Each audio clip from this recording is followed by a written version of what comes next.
ওকে, আচ্ছা, এটা সাম্প্রতিক সময়ে আমরা এই কথা প্রথম শুনলাম আইটি বিশেষজ্ঞ আমাদের সজীব ওয়াজেদ জয়ের মুখে প্রথম। গতকালকেও আমাদের বিশেষ দূত এরশাদ সাহেব উনি একই কথা বললেন যে দলীয়ভাবে এটা করা উচিত না। এর আগে আমাদের সাধারণ সম্পাদক সরকারি দলের সৈয়দ আশরাফ সাহেবও বলেছিলেন যে এটা দলীয়ভাবে করা উচিত।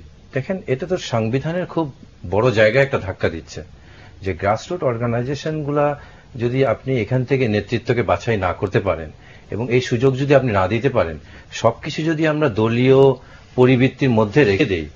আমি সেদিনও একটা কথা বলছিলাম যে আমাদের দলগুলো এমন হয়ে গেছে যে এখন সামাজিক বিজ্ঞানে আগে আমরা বলতাম মানুষ সামাজিক জীব, এখন এরা বলছে যে না, মানুষ রাজনৈতিক জীব।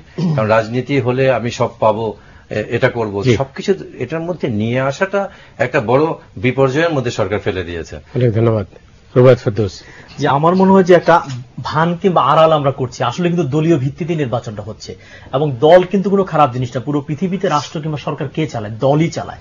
কাজে দলটাকে ভালো করতে হবে, দলের মধ্যে একটা গণতান্ত্রিক সংস্কৃতি মূল্যবোধ তৈরি করা যায়, তাহলে তৃণমূল নির্বাচন দলীয় ভিত্তিক করতে আমি কোনো ভুল দেখি না। তবে যারা নির্বাচিত হবে তাদেরকে ওই যে বললাম হরাইজন্টাল